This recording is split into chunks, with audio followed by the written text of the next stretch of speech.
Chers téléspectateurs du monde francophone, Assalamu alaikum wa rahmatullahi wa barakatuhu.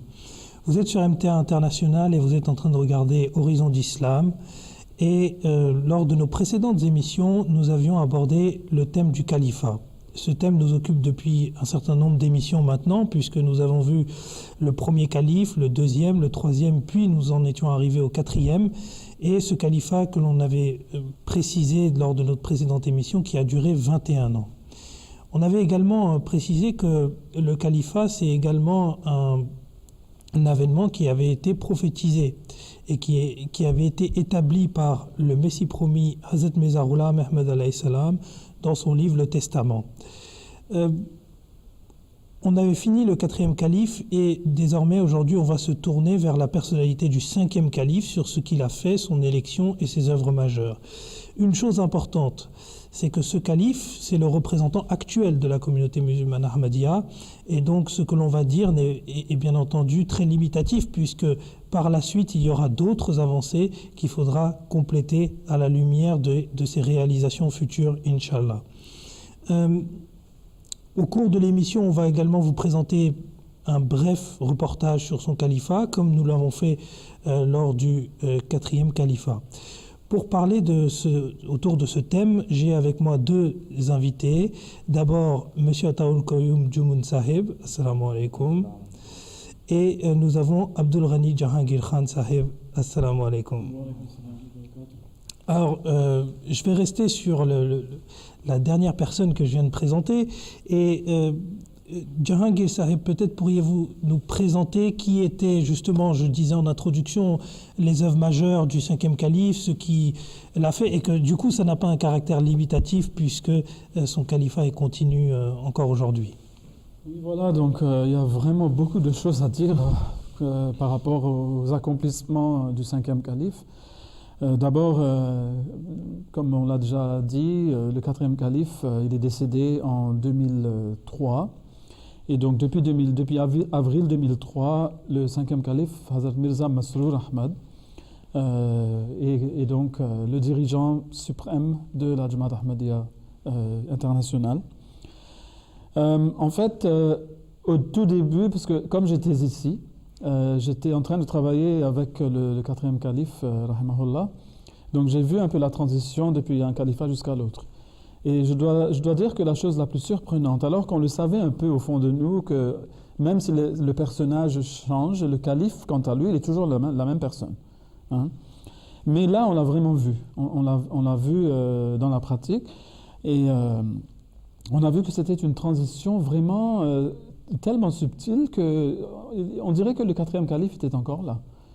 Le cinquième calife, Hazrat Mirza Masroor Ahmad, il n'a pas bousculé les choses, il n'a pas fait chambouler les affaires, mais il a fait continuer les choses telles qu'elles étaient. Et petit à petit, il a commencé à jauger un petit peu la situation pour voir un petit peu où il fallait qu'il apporte des petits changements au fil des années. Et ce n'était qu'après peut-être 2 ou 3 ans qu'on a commencé à voir des changements un peu plus concrets. C'est-à-dire au niveau de l'administration, de la gestion des affaires, de la façon de faire en fait. Mais il y avait très peu de changements.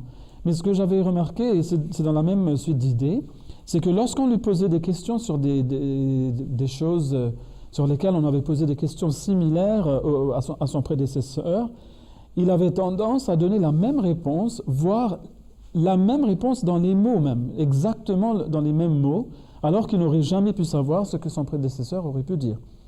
Et là, vraiment, ça renforce la foi dans le sens que le calife parle selon la directive de Dieu. Parce qu'il ne faut pas oublier, comme vous l'avez bien souligné tout à l'heure, il s'agit ici d'un califat rashida. C'est un califat bien guidé. Un califat comme ça, on ne l'a pas vu depuis le début de l'islam. Il y a eu un autre type de califat, on va peut-être y revenir plus tard, qui a repris après le décès du quatrième calife Sayyidina Ali, radhiyallahu anhu. Mais le califat basé sur les préceptes du prophète, ce phénomène, on l'a vu seulement revenir lorsqu'est venu l'imam Mahdi. Et là, on voit vraiment que les califes, en fait, qui se succèdent dans l'Ahmadiyya, sont vraiment dirigés par Allah subhanahu wa ta'ala. Dans différentes façons, on peut le démontrer. Mais l'une des façons, c'est justement ça, c'est que les deux parlaient le même langage. Oui. Voilà.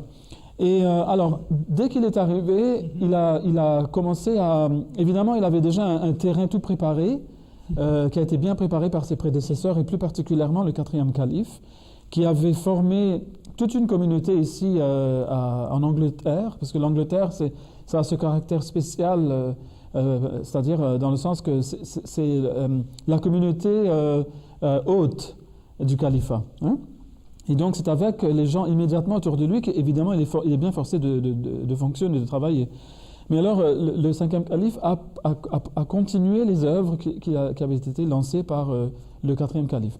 Alors, tout d'abord, il a fait l'ouverture de la mosquée où nous nous trouvons aujourd'hui, la mosquée Bayt al-Futuh. On l'a déjà dit, mais je le souligne à nouveau. C'est la mosquée la plus grande dans l'Europe occidentale. Et il a donc fait l'ouverture de cette mosquée dans la première année même de la prise du commencement de son califat. Et par la suite, il a commencé à augmenter la portée par exemple, la construction des mosquées, la construction d'écoles, l'ouverture de missions dans différents pays. Alors là, chaque année, on voit que ces différents pays qui n'étaient pas encore connus, qui ne connaissaient pas encore l'Ahmadiyya, qui ont commencé à rejoindre la Jamaat Ahmadiyya. Maintenant, nous en sommes arrivés à, je crois, 205 pays, donc il n'en reste plus grand-chose. C'est vrai qu'on fait cette expérience tous les jours. Ça veut dire qu'aujourd'hui, avec les moyens technologiques qu'on a, on ne peut plus dire que l'on ne voit pas la progression devant nous. Et puis la progression est telle, c'est vrai qu'on peut regarder un jour, il y a eu une construction d'une mosquée dans un pays, le mois ou l'année d'après, peu importe, il y a une nouvelle construction de mosquée, parce que vous avez parlé de Bayt al-Futuh. Qui est la plus grande mosquée d'Europe, mais il y a également la mosquée de Vancouver, qui est également, je crois, la plus grande mosquée de l'Amérique du Nord, il me semble. Oui. Je parle... C'est Calgary. C'est le Calgary. Calgary, oui. C'est le Calgary, pardon, oui, exactement. Alors, du coup, en fait, on voit cette progression incroyable, et c'est vrai que certaines personnes peuvent dire, parce qu'en fait, ce qui peut généralement perturber certaines personnes avec ces systèmes de califat, et les personnes qui ne sont pas averties, qui vont nous regarder justement, et qui vont regarder cette émission, vont se dire, oui, mais le califat, c'est quelque chose de métaphysique, les prophéties, c'est quelque chose qu'on ne voit pas, c'est quelque chose qui ne s'accomplit pas devant nous. Alors aujourd'hui, on voit le progrès, et en fait, ce progrès a été prophétisé par le Messie premier alayhi salam et ces différents suivants qui ont été soit à l'origine du progrès, puisque c'était pendant leur califat que ça s'est réalisé, ou soit du moins qu'ils aient impulsé ça, comme vous l'avez très bien dit avec, par exemple, pour la mosquée Bayt al-Futuh, c'est le 4e calife qui a posé la première pierre de construction, mais c'est le 5e calife qui a fait... Nous sommes assis dedans aujourd'hui, on a toute la chaîne MTA qui fonctionne à partir de Bayt al-Futuh. Et Bayt al-Futuh, c'est devenu, disons, une mosquée... exemplaire, si vous voulez. C'est un blueprint, si vous voulez, pour toutes les mosquées qui viennent après. C'est une mosquée qui est ouverte au public. Donc, on voit que, par exemple, la mairie tient des réunions ici, la mairie locale des Anglais, donc, de la région. On a, par exemple, les salles de la mosquée qui sont offertes aux écoles en tant que salle d'examen pour différentes années scolaires, différents niveaux. Et ça, c'est tous les ans, hein. Et puis il y a toutes sortes de programmes de la communauté locale qui commencent à la mosquée Bayt al-Futuh. Ils utilisent donc les moyens que nous mettons à leur disposition ici. Et oui. C'est vrai que c'est très intéressant en fait ce parallèle que vous venez de faire entre le système éducatif, l'éducation, le fait que Bayt al-Futuh soit au centre justement de cela, parce que d'une part l'Ahmadiyya a toujours été au centre de l'éducation, vous en avez parlé de ces missions, ces écoles qu'on crée un peu partout dans l'Afrique, mais également parce que on voit que la tolérance que l'on fait passer, le message de tolérance que fait passer l'arrivée d'une mosquée est assez incroyable.